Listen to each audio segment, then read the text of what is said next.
Welcome to exam सहपाठी। आज के इस वीडियो में हम जूनियर के हिस्ट्री के सिलेबस के क्रम में अगला टॉपिक देखेंगे जो कि है यूरोपीय शक्तियों का भारत में आगमन। तो आइए इसके बारे में स्टार्ट करते हैं। तो 16वीं शताब्दी से भारत में व्यापार करने के लिए यूरोपीय शक्तियों ने भारत आना प्रारंभ कर दिया था 16वीं शताब्दी से। और भारत और यूरोप के मध्य जल और थल द्वारा व्यापार होता था। इन मार्गों की संख्या कितनी थी? तो तीन मार्ग थे जिनसे ये व्यापार होते थे। तो प्रथम मार्ग क्या था? तो प्रथम मार्ग था आपका फारस की खाड़ी से होता हुआ समुद्री मार्ग, और इस मार्ग से हम इराक, तुर्की, वेनिस और जिनेवा के साथ व्यापार करते थे। तो दूसरा मार्ग क्या था? दूसरा मार्ग था लाल सागर से अलेक्जेंड्रिया तक का, जहाँ से समुद्र द्वारा वेनिस और जिनेवा को जाया जाता था। और तीसरा मार्ग क्या था? मध्य एशिया से मिस्र और फिर यूरोप जाया जाता था। ठीक है ना। तो प्रथम मार्ग जो फारस की खाड़ी से होता हुआ था, देखिए यहाँ से आपका इंडिया से ये फारस की खाड़ी वाला एरिया है इधर साइड में, तो यहाँ से फारस की खाड़ी वाले एरिया में जाया जाता था। और दूसरा मार्ग जो आपका लाल सागर से था वो इधर से यहाँ से था, लाल सागर से अलेक्जेंड्रिया तक। ठीक। और तीसरा आपका मध्य एशिया से होकर के जाके वहाँ तक जेनवा तक जाता था। ठीक। तो यूरोप के ये तीन रास्ते थे जो कि व्यापार करने के लिए प्राचीन समय में उपयोग किए जाते थे। अब देखते हैं हम कि इस प्रकार से यूरोप के सभी क्षेत्रों में भारत की वस्तुओं के वितरण के लिए जो वेनिस और जिनेवा थे ये प्रमुख व्यापारिक केंद्र थे। ठीक है ना। तो वेनिस और जिनेवा तक पहुंच करके वहां से भारत की वस्तुओं को पूरे यूरोप में जो है वितरित किया जाता था। तो ये वेनिस और जिनेवा प्रमुख व्यापारिक केंद्र थे।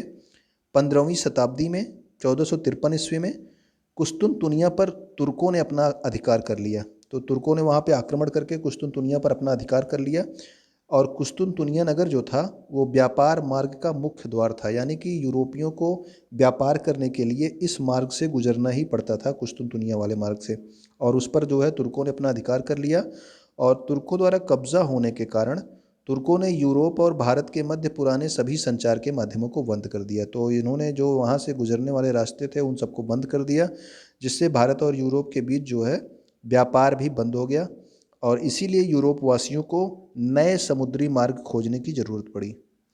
तो जब ये रास्ता बंद हो गया तो यूरोप वासियों को नए समुद्री मार्ग खोजने पड़े।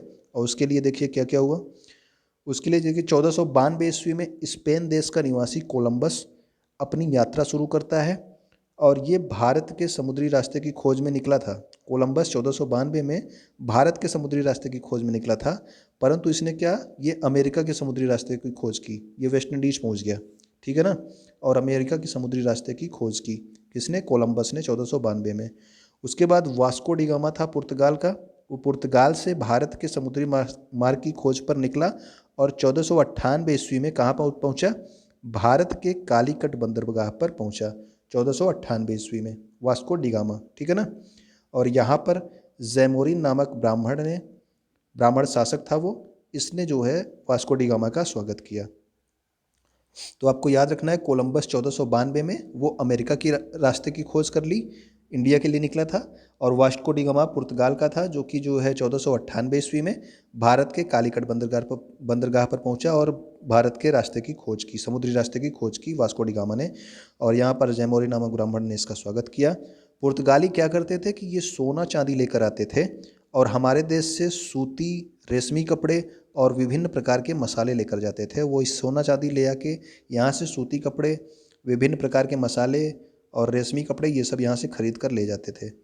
वास्को डी गामा की मृत्यु कहाँ पर हुई थी? तो वो हुई थी कोचीन में। ठीक है ना। तो वास्को डी गामा की मृत्यु भी पूछी जाती कहाँ पे हुई थी, तो आपको याद रखना है कोचीन में इसकी मृत्यु हो गई थी। अब देखते हैं पुर्तगालियों के बारे में, क्योंकि सबसे पहले भारत में पुर्तगाली ही आए थे। ठीक। पहले आए थे पुर्तगाली, फिर आए थे आपके डच, फिर उसके बाद अंग्रेज आए थे, उसके बाद डेनिस भी आए थे थोड़े समय के लिए, और सबसे लास्ट में आए थे फ्रांसीसी। तो पुर्तगालियों के बारे में सबसे पहले अध्ययन करते हैं। भारत आने वाला पहला पुर्तगाली गवर्नर कौन था? तो पहले तो आपका वास्को डी गामा आया था, लेकिन उसके बाद पुर्तगाली गवर्नर अगर पूछेगा तो पहला पुर्तगाली गवर्नर था फ्रांसिस्को डी एल्मीडा। तो फ्रांसिस्को डी एल्मीरा पहला पुर्तगाली गवर्नर था जो भारत आया। और लेकिन भारत में पुर्तगाली सत्ता का वास्तविक संस्थापक किसको माना जाता है? तो वो अल्बुकर्क को माना जाता है। ठीक है ना। इसने जो है अस्थाई बस्तियां जो हैं यहाँ पे स्थापित की, और इसने गोवा को जीता, काफ़ी चीज़ें की। तो अल्बुकर्क को वास्तविक संस्थापक माना जाता है, लेकिन पहला पुर्तगाली गवर्नर कौन था? तो वो फ्रांसिस्को डी अल्मीडा था।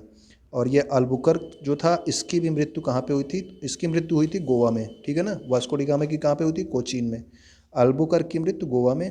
अल्बुकर्क ने बीजापुर के शासक यूसुफ आदिल शाह से गोवा को छीना था। तो गोवा जो है जहाँ पे अल्बुकर्क की मृत्यु हुई थी, वो जो है किसने छीना था? अल्बुकर्क ने। किससे? यूसुफ आदिल शाह से, ठीक है ना। प्रारंभ में पुर्तगालियों की जो राजधानी थी वो कोचीन थी। सबसे पहले पुर्तगालियों की राजधानी कोचीन थी, लेकिन बाद में नैनो डी कुन्हा ने राजधानी को कोचीन से गोवा स्थानांतरित किया। तो राजधानी को कोचीन से गोवा किसने स्थानांतरित की? तो वो किया नैनो डी कुन्हा ने। अब देखते हैं कि पुर्तगाली भारत में अपने साथ क्या लेके आए। तो वो लेके आए कपास, काजू, बादाम, सुपारी, अफीम, तंबाकू, लीची, पपीता, शरीफा, अनानास। तो ये सब चीज़ें जो है पुर्तगाली भारत में अपने साथ लेकर के आए थे। तंबाकू की खेती की जो शुरुआत थी वो जहांगीर के शासनकाल में हुई थी, और तंबाकू पर प्रतिबंध लगाने वाला भी सबसे पहले जहांगीर था। पहले तो उसने खेती करवाई, उसके बाद जो है तंबाकू पर प्रतिबंध भी लगा दिया, ठीक। तो पुर्तगालियों की सबसे पहली व्यापारिक कोठी 1503 ईस्वी में कोचीन में खुली थी, और ये अल्बुकर्क ने खुलवाई थी, ठीक है ना। सबसे पहली व्यापारिक कोठी कहाँ पे? 1503 ईस्वी में कोचीन में। उस समय अल्बुकर्क गवर्नर नहीं था, ठीक है ना। उस समय बस यहाँ पे था वो गवर्नर के पद से नहीं था। और उसने पहली व्यापारिक कोठी कोचीन में करवाई, और दूसरी जो कोठी है वो 1505 ईस्वी में कहाँ पे खुली? कन्नूर में, ठीक। तो पहली कोठी कोचीन में पुर्तगालियों की पहली कोठी पूछी जाती है, आपको याद रखना है। भारत में प्रिंटिंग प्रेस की जो शुरुआत है वो 1556 ईस्वी में पुर्तगालियों द्वारा ही हुई, और कहाँ पे? बम्बई और गोवा के क्षेत्रों में प्रारंभ की गई। तो प्रिंटिंग प्रेस की शुरुआत 1556 ईस्वी, सन इंपॉर्टेंट है, पुर्तगालियों द्वारा बम्बई और गोवा में प्रारंभ हुई। पुर्तगाली सर्वप्रथम यूरोपीय थे जिन्होंने हुगली, कोलकाता में 1580 ईस्वी में अपनी व्यापारिक कोठी। तो सबसे पहले जो है कौन से यूरोपियों ने हुगली यानी कि कोलकाता में अपनी व्यापारिक कोठियाँ खोली? तो वो थे पुर्तगाली। और यह जो कोठी थी वो पुर्तगालियों ने अकबर की अनुमति से खोली थी, क्योंकि 1580 में अकबर ही राजा था, ठीक है ना। तो अकबर की अनुमति से खोली थी पुर्तगालियों ने ये कोठी। भारत से सबसे आखिरी में जाने वाले यूरोपीय थे, और ये 1961 में। यूरोपीय कौन थे? पुर्तगाली थे, ठीक है ना। तो सबसे आखिरी में जो यूरोपीय गए वो थे पुर्तगाली, और ये 1961 ईस्वी में गए थे। कहाँ से? गोवा और दमन दीव वाले क्षेत्र से। वहाँ पे ये अपना कब्जा जमाए बैठे थे 1961 ईस्वी तक। सबसे आखिरी में ये गए थे, सबसे पहले ये आए थे। तो पुर्तगाली सबसे पहले आए थे और सबसे आखिरी में गए, ठीक। तो अब देखें हम डच के बारे में। दूसरे नंबर पे जो आए थे वो थे डच। ये हॉलैंड और नीदरलैंड के निवासी थे। 1596 ईस्वी में देहस्तमान नामक एक डच व्यापारी था जो भारत आया, ठीक। डच पहले यूरोपीय थे जिन्होंने संयुक्त पूंजी एकत्रित करके भारत के साथ व्यापार किया, क्योंकि उस समय कोई संयुक्त सत्ता नहीं थी जो इनका सपोर्ट करती, इसीलिए ये लोग अपने छोटे छोटे व्यापारी संयुक्त पूंजी एकत्रित करके भारत में व्यापार करने के लिए आए थे। डच भारत में मसालों से ज़्यादा सूती वस्त्र पर अपना ध्यान केंद्रित किए थे। तो ये मसालों से ज़्यादा सूती वस्त्र अपने यहाँ से ले जाके बिजनेस किया करते थे। तो डचों की जो पहली व्यापारिक कोठी थी वो 1605 ईस्वी में मसूलीपट्टनम में, दूसरी व्यापारिक कोठी 1610 ईस्वी में पुलिकट में, और यहाँ पर इन्होंने फोर्ट गाल्ड्रिया की भी स्थापना की थी। 1616 में सूरत में डचों की कोठी, और बंगाल में इनकी पहली व्यापारिक कोठी 1627 ईस्वी में पीपली में खुली थी। तो बंगाल में जो है जो पहली व्यापारिक कोठी इनकी खुली थी डचों की, वो कहाँ पे था? पीपली में, 1627 ईस्वी में। लेकिन जो प्रमुख व्यापारिक कोठी डचों की थी वो 1653 ईस्वी में चिंसुरा बंगाल में खुली थी। तो ये चिंसुरा वाली जो कोठी है ये काफ़ी इंपॉर्टेंट है, कई बार पूछा गया है। तो पहला तो आपको याद ही रखना है, डचों की पहली व्यापारिक कोठी 1605 ईस्वी मसूलीपट्टनम में, और उसके बाद एक प्रमुख व्यापारिक कोठी जो कि चिंसुरा बंगाल में खुली थी 1653 ईस्वी में। डचों के व्यापारिक कोठियों के जो प्रमुख होते थे उनको क्या बोला जाता था? फैक्टर, ठीक। तो डचों के व्यापारिक कोठियों के प्रमुख को फैक्टर बोला जाता था। अपने व्यापारियों को 200 वर्षों में सबसे ज़्यादा लाभांश कमवाने वाले जो यूरोपीय थे वो कौन थे? डच थे। तो सबसे ज़्यादा लाभ कौन कमाए? तो डच लोग कमाए थे। 18% का लाभांश कमाया था सबसे ज़्यादा, सारे यूरोपीय जितने आए थे उन सब में। 1759 ईस्वी में वेदरा का युद्ध हुआ था। वेदरा पश्चिम बंगाल में है। उसके युद्ध में अंग्रेजों ने डचों को पराजित किया था और डचों के उपनिवेशवाद का अंत कर दिया। तो वेदरा का युद्ध इंपॉर्टेंट है। तो 1759 ईस्वी में अंग्रेजों और डचों के मध्य में हुआ था, ठीक है ना। और डच जो है इसमें हार गए और इनके उपनिवेशवाद का अंत हो गया। 1795 ईस्वी में डच जो है वो भारत छोड़कर वापस चले गए। तो 1795 में ये वापस चले गए थे, ठीक। अब हम देखते हैं अगला। अगला है आपका अंग्रेज, ठीक है। डचों के बाद इंग्लिश आए थे, यानी कि अंग्रेज लोग, ब्रिटिश लोग। रानी एलिजाबेथ की मदद से 1600 ईस्वी में ब्रिटिश ईस्ट इंडिया कंपनी की स्थापना हुई। 1600 में भी जो है अकबर ही सम्राट था, क्योंकि वो उसकी मृत्यु हुई 1605 ईस्वी में, और 1605 ईस्वी में जहांगीर शासक बनता है। तो 1600 ईस्वी में जब ये ब्रिटिश ईस्ट इंडिया कंपनी की स्थापना हुई थी तो उस समय अकबर राजा था। 1608 ईस्वी में जेम्स प्रथम के राजदूत के रूप में कौन आया था? तो कैप्टन विलियम हॉकिंस। तो ये सबसे पहला जो ब्रिटिश राजदूत है, आपसे पूछा जाता है कौन आया था, तो वे थे कैप्टन विलियम्स हॉकिंस। और ये हेक्टर या फिर रेड ड्रैगन नामक जहाज़ से सूरत के बंदरगाह पर पहुंचे थे और वहां से जहांगीर से मिलने आगरा गए थे। हॉकिंस ने जहांगीर से तुर्की भाषा में बात की थी, ठीक है ना, और फारसी भाषा में लिखा हुआ पत्र भी दिया था, और यह पत्र अकबर के लिए जो है लिखा गया था। तो 1608 ईस्वी में आया था। 1605 ईस्वी में अकबर की मृत्यु हो गई थी, लेकिन अब ये बात जो है, फ़ोन तो था नहीं कि उसमें उनको पता चल जाता। तो ये पत्र जो है अकबर के नाम से ही लिख के लाया गया था, ठीक है ना। और जहांगीर ने हॉकिंस को इंग्लिश खां की उपाधि दी। तो इंग्लिश खां की उपाधि पूछा जाता है किसको दिया गया, और सबसे पहला राजदूत कौन था? तो राजदूत था आपका विलियम हॉकिंस, सबसे पहला ब्रिटिश राजदूत, ठीक। अब देखते हैं 1615 ईस्वी में। सन आपका इंपॉर्टेंट है। 1608 ईस्वी में विलियम हॉकिंस, 1615 ईस्वी में सर टॉमस रो, दोनों का सन इंपॉर्टेंट है। ये सूरत बंदरगाह पर पहुंचे और जहांगीर से मिलने अजमेर गए। मांडू का जो युद्ध हुआ था उसमें जो है टॉमस रो जहांगीर के साथ था, ठीक है ना। टॉमस रो ने क्या किया कि जहांगीर को अंग्रेजी दस्ताने और अपनी बग्घी जो थी, बग्घी तो आप जानते होंगे, वो घोड़े वाली बग्घी जिसमें बैठते हैं सब लोग, वो जो है उपहार में दी जहांगीर को टॉमस रो ने। जहांगीर के शासनकाल में ही अंग्रेजों ने अपनी व्यापारिक कोठी 1611 ईस्वी में कहाँ पे खोली? मसूलीपट्टनम में। तो अंग्रेजों ने अपनी जो पहली जो है व्यापारिक कोठी खोली थी वो 1611 में खोली थी, और उस समय जहांगीर का शासनकाल था, क्योंकि 1605 ईस्वी में जहांगीर शासक बन गया था।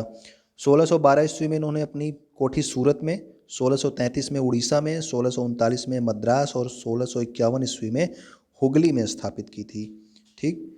तो 1717 ईस्वी में जो फर्रुखसियर थे, ये भी जो है मुग़ल बादशाह थे 1717 ईस्वी में, ये औरंगजेब के बाद वाले समय में है। तो उसने क्या किया कि बिना चुंगी करके अंग्रेज़ों को बंगाल, बिहार और उड़ीसा में अनियमित व्यापार की रियायत दी थी। किसने? फर्रुखसियर ने। 1948 ईस्वी में अंग्रेज़ भारत छोड़ के चले गए। भारत की स्वतंत्रता के बाद 1947 में स्वतंत्रता के बाद 48 में जो अंग्रेज़ थे ये भारत छोड़कर चले गए, ठीक।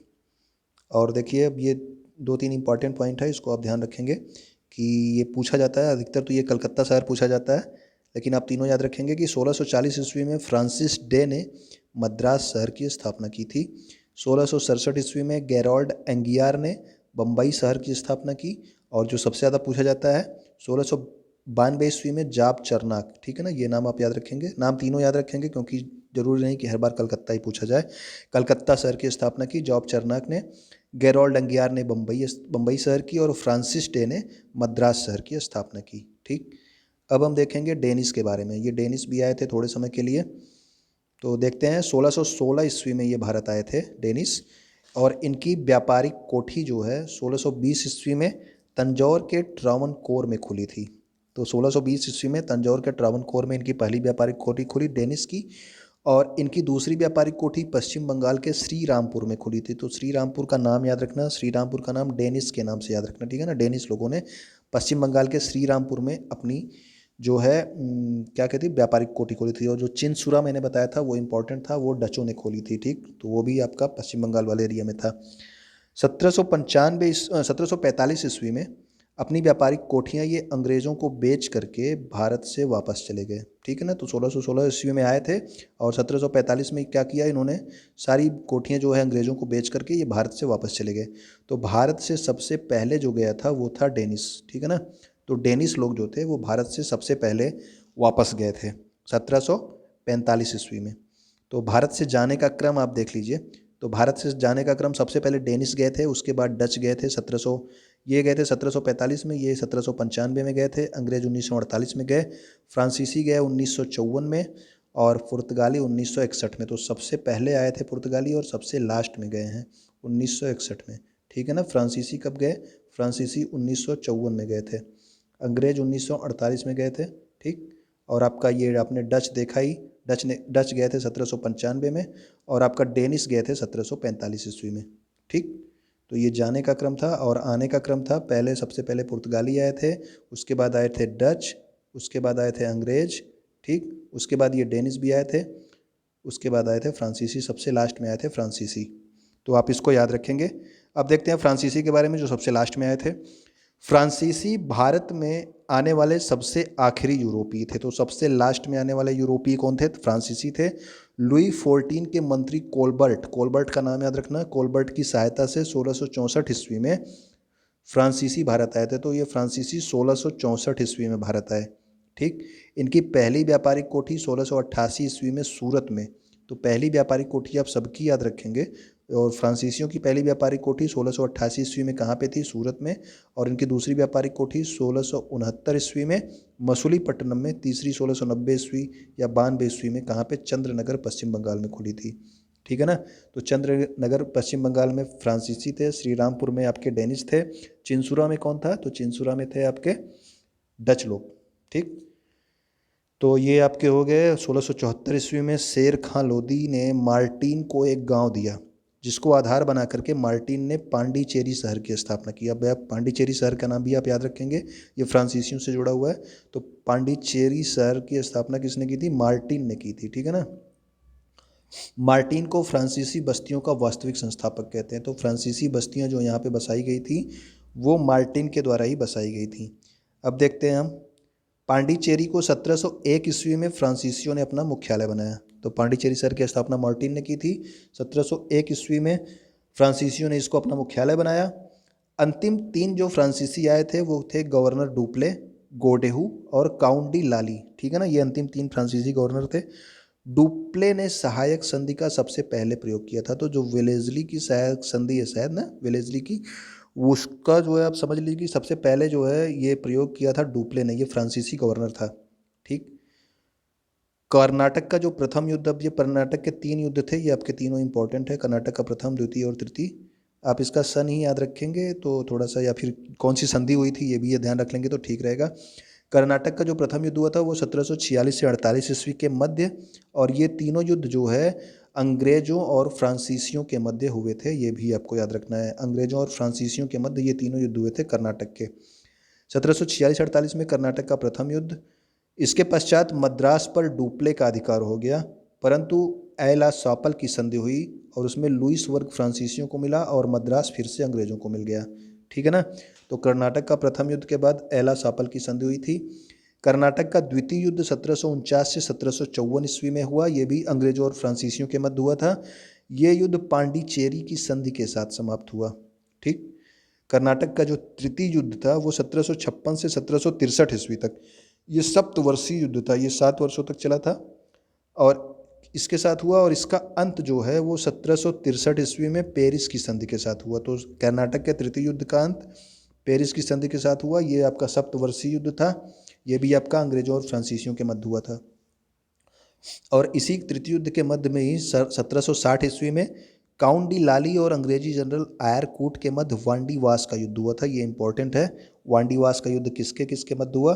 तो फ्रांसीसी और अंग्रेजों के मध्य हुआ। और ऊपर से मतलब कि कौन कौन से इनके कैप्टन थे? तो फ्रांसीसी कैप्टन थे काउंट डी लाली और अंग्रेजी कैप्टन थे जनरल आयरकूट। तो इनके मध्य में हुआ और जिसमें क्या हुआ कि काउंट डी लाली पराजित हो गया और भारत में फ्रांसीसी उपनिवेशवाद का अंत हो गया। तो इसीलिए ये वांडीवास का युद्ध इम्पॉर्टेंट है, क्योंकि इसी युद्ध के बाद जो है फ्रांसीसी उपनिवेशवाद का भारत से अंत हो गया।